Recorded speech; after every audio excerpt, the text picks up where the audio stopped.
G'day, I want to talk about ropes and knots. I've used cordage a lot in my activities, and I just want to share some particular knots that I've found to be particularly useful. I won't bother to describe how to tie all of my favourite knots because it would take so much time, and there are some wonderful resources on the internet, particularly the animated knots, which show you clearly how to tie a lot of these knots. Plus there's other videos and diagrams. Anyway, I've got to say that all knots weaken rope in my experience, and so if you're putting a lot of strain on a rope, you don't want any knots in it that don't need to be there. And I think a big secret in avoiding breakages is to don't have any sudden changes of direction in the load.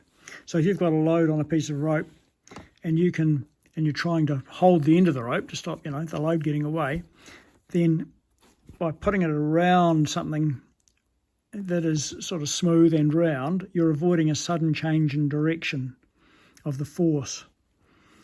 So the rope does actually go around the object and it does change direction, but it does it gradually. It does it around the circumference of this stick in this case. And it's likewise with knots. A knot shouldn't have any sudden changes of direction in it, and that's going to weaken it. Anyway, what will I do? I'll start off by saying that some ropes require special knots, like some very slippery ropes will not hold as well. The knots can pull undone. So if you've got a really slippery rope, then this particular knot, called the Poachers knot, could be the way to fasten it to something. So you go around what you want to fasten to, then you pass the tail around the main part of the rope, go down a bit lower and pass it round again, and then you push the tail end up through the two loops. But you've got to keep the two loops crossed over. Now that's a Poachers knot, and that part of it is called the Strangle knot. And this is also the basis of the double fisherman's bend, which is a very secure joining knot for two similar ropes, or for two types of cordage, and I recommend it, but it's very hard to undo. Now when you're tying this knot, you've got to make sure that you do get those loops crossed over. If you don't, you can get something that's in effect, this almost tied the same, but it's not as secure. So these loops have got to be crossed over to be secure. This will be hard to undo, but it is possibly more likely to hold than other knots in very slippery rope or in natural cordage. Like if you've got a strip of a leaf or bark or something like that, you really want to avoid those sudden changes of direction. One of my favourite knots is the Zeppelin Bend. Now there's some great explanations of how to tie this, but because I like the knot so much, because I need some content on the video, I just want to show you how I tie it. Now there'll be different ways of doing it that end up with the same thing, but this is how I talk to myself when I'm making this knot. So in my left hand I'll have a rope forming a loop in a clockwise direction with the tail underneath the main part of the rope. In my right hand I form a clockwise loop, but this time with the tail on top. Now this loop with the tail on top goes on top when you stack the two together, and then the underside tail comes up over through the top and down, and the top tail comes from the top round and up through from the bottom. You can then pull that tight and you get this beautiful knot, pretty symmetrical, called the Zeppelin Bend. I've used this quite a bit to join ropes. I have been trapping wild pigs, and I use this knot to join my ropes if necessary, and I've never had a problem with it. I guess if a lot of strain comes on it, it may jam a little, but I've found that it's pretty easy to undo, and a lot of the time all you've got to do is grab the two loops, give it a pull, and your knot's gone. You can also tie a loop with the Zeppelin Bend. It takes a bit of getting your head around, but once you've mastered how to join the ropes, then you can maybe figure out how to tie a Zeppelin loop. You might find resources for this on the internet. Bit hard to follow. You've really got to just figure it out, like what does it look like. In my opinion, this loop is one of the most secure. A bowline, if it is not under load, if it shakes about, the tail, you know, the eye that the tail goes through can get a bit loose and the tail can fall out. I've never had a problem with it, but I think this is a much more secure knot. I don't know how much the knot weakens the rope, but it should be pretty good. I like it a lot. But it does use a lot of a length of cord to form the knot. Might not always be appropriate, but if you have the time, it's worth experimenting with. I use a bowline, and they say the bowline's a king of knots, or some people do. Tying a conventional bowline, you form a loop in the standing part of the rope, you go through the loop, around underneath the standing part, then back up through the loop. And that's a good knot. The king of knots, tried and true. It probably doesn't matter that the tail comes through on the inside, but sometimes I prefer it to not be there. So I tie what they call the Dutch bowline, which is a variation on it. So you still put the tail through the little loop you've created, but you go the opposite direction around the main part, then back through the hole again, which leaves the tail on the outside of the loop.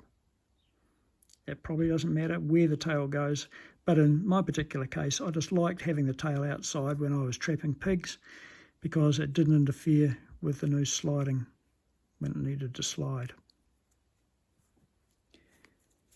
Talking about loops, there's a good loop to know. It's really a fishing knot, but it may have applications elsewhere. And it is said that the Lefty's loop is good even for tying knots in wire cable. I don't know how well you can see that. It's not particularly tidy, but if you haven't got a crimp ferrule for making an eye, or some other way of making an eye, this works. So you might be making up a fishing trace, or in my case, I'm a ham radio operator and I've made a stainless steel antenna, and if you want to put a loop on the end for securing it, or for slinging the antenna in the air, then this might be the thing to do. You'd have difficulty tying this in really heavy wire rope, but in this thin stuff it's pretty good. So Lefty's loop, there's something to remember. I've seen different ways of tying this. Well, they look different when I look on the internet. Anyway, you can research that and decide for yourself. Now, a slipped buntline hitch is well worth mentioning. If you're securing a rope to something or around something, the old way was to, well, a traditional and very good way, if you're mooring your boat or something, you take a round turn, so there's a complete turn around what you wanted to fasten to, and then you do 2 half hitches, which is essentially ends up being a clove hitch. So the tail goes round through inside the loop that's going to get pulled tight, then it goes around the standing part of the rope again, and so you've got a clove hitch securing the tail end of the rope. But the variation on this that I like is called a buntline hitch, and I tie a slipped buntline hitch, and I'll only go around the object I'm fastening to once in many cases.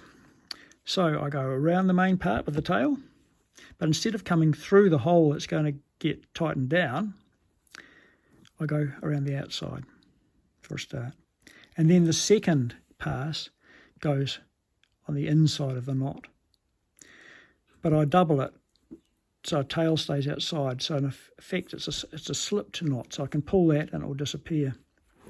If you're trying to tie a bundle or a package, this is a really good way of doing it, because you can pull the knot, you can pull the rope, the standing part of the rope, through this slip buntline hitch, and it will grip the rope, and so you can tighten it without it slipping back.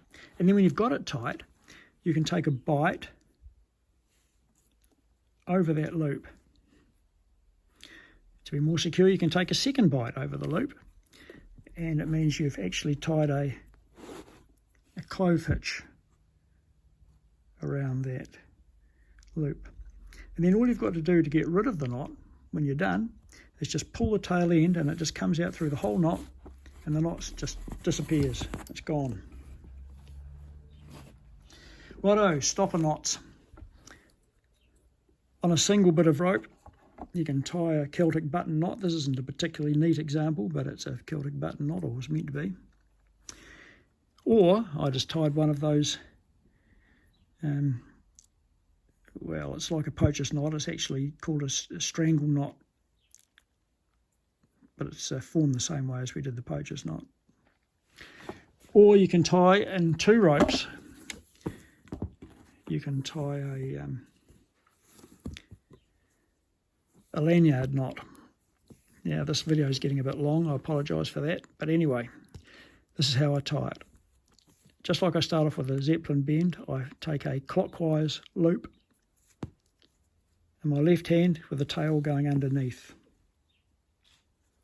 And then in my right hand, the other end of the rope is held, and then it's woven. It goes under that, over that, under that one, over that, then under this, and over that. So it's under, over, under, over. And that forms a carrick bend, which is a very beautiful knot with a kind of symmetry to it. And this is meant to be a very good knot for joining ropes where there's a lot of strain coming on that won't pull tight. When you put the strain on, it upsets into a not so pretty a knot, but it's meant to be easy to undo. You can see here that the tails are tending to go in a circle. So you can continue the direction that they're wanting to go. This is to form the stopper knot or the lanyard knot. So this one's wanting to go clockwise. We keep on going around and we go over the main part of the other rope, then up through the central hole.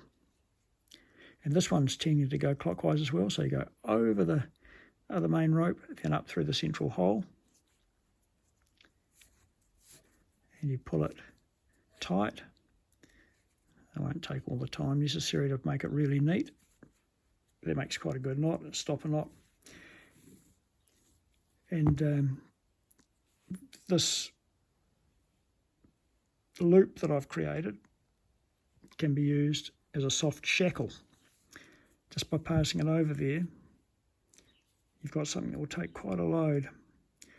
This form of soft shackle isn't the most secure, so rather than just passing the loop over, you can form a cow hitch in the tail end.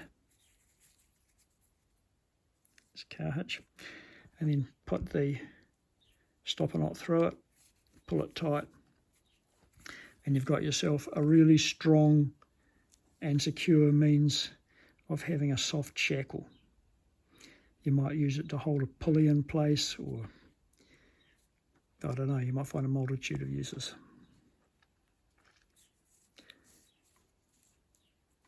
And I've got to talk about a prusik loop now. You'll see good descriptions for this on the internet, but this is a loop whereby a rope can be made to grip on another rope, yet slide freely when the load isn't on it.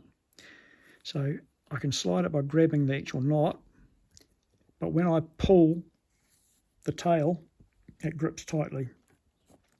You can use this when you're doing mountain climbing using ropes or caving or something, but in this case, I just use it in conjunction with a stopper knot to be the fastener on my belt, on my machete sheath. So I set that where I want it, and I pass the loop over the stopper knot. And if I need to tighten it around my waist, I can just slide the prusik on that. Anyway, those are just some of my most useful knots. Thanks for watching. All the best.